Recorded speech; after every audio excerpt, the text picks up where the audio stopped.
Uyu muhanzi Israel Mbonyi arakeka atari ubwa mbere umwumvishe. Ni umuhanzi ukunzwe cyane hano mu Rwanda, nawe si ubwa mbere umwumvishe cyangwa se ushobora kuba waramukunze cyane ndetse ukaba warabuze n'uburyo mwahura ngo umugurire akantu. Israel Mbonyi rero ni umuhanzi w'igihangange hano mu Rwanda, ni umuhanzi uririmba gospel cyangwa se indirimbo z'Imana, akaba ari umuhanzi ufite bikabije cyane kuko yaciye agahigo ko kuba akurikirwa n'abantu benshi mu Rwanda ku rubuga rwa YouTube. Akaba afite 1,870,000 by'abamukurikira kuri YouTube. Yuje rero 80,000,000 ku ndirimbo Nina Siri yarasohoye mu myaka 2 gusa, 80,000,000 birazujuje.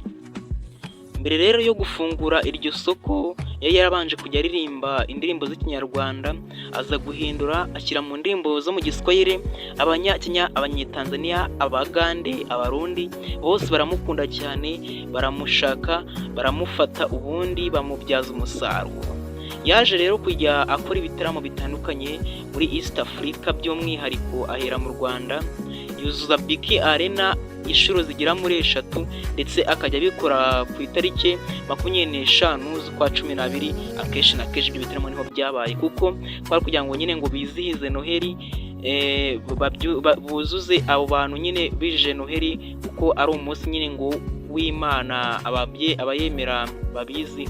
Rero uyu muhanzi Israel Mbonyi yuje BK Arena inshuro 3 mu myaka 3 yikurikiranyije, ndetse aza no gufungura isoko hanze, ajya muri Kenya naho arahuzuza, aza guca ku gahigo, arangije akora n'ibitaramo muri Tanzania ndetse n'ahandi hose ahakora ibitaramo. Yaje kujya no mu Bugande rero akora ibitaramo, aza gukundwa n'abantu benshi cyane, arabataramira, barishima cyane, baranezerwa. Yarabataramiye rero bamaze kwishima, bigenda uko na n'uyu munsi ni umunyarwanda wubatse izina hanze ndetse no mu gihugu, abinyujije mu kuririmba indirimbo ziwe z'igiswahili nka Nina Siri, iyo bise ngo Sikiliza ndetse na Kanami n'izindi nyinshi. Nawe ushaka kuzireba wajya kuri YouTube channel yiwe yitwa Israel Mbonyi ukaba wamukurikirana. Rero uyu muhanzi yavutse mu mwaka w'1992 hari ku itariki 20 z'ukwa 5, avukira mu Rwanda, ndetse uyu muhanzi avuga ko akunda Imana cyane, ndetse akaba ari niyo mpamvu ayambaza aririmba indirimbo zayo cyane.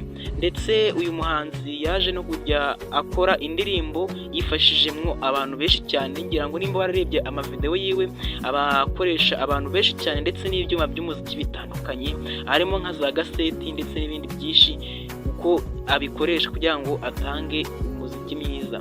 Rero uyu muhanzi yatangiye ahanga indirimbo za makeya, uvuga ko nyine zidakomeye cyane, atangira za 2015 na 3 gutyo. Hagati aho arakora, azana n'abandi bahanzi bose batari bakomeye, kugezana n'isaha aza kugafata. Rero agisohora indirimbo yitwa Umusirikare, ndetse iyo ndirimbo yari iri no kuri album yise Umusirikare. Iyo ndirimbo yaraje iragafata mu Rwanda, abantu benshi baramureba cyane. Indirimbo ikajya igenda kuri top 20 cyangwa se top 100 z'abantu batondeka indirimbo buri cyumweru cyangwa se buri kwezi, indirimbo zaribwe cyane. Uyu Mbonyi arabahigika bose, arazikuraho, ba Bruce Melody bose bashyira ku ruhande, Mbonyi abatwara umwanya.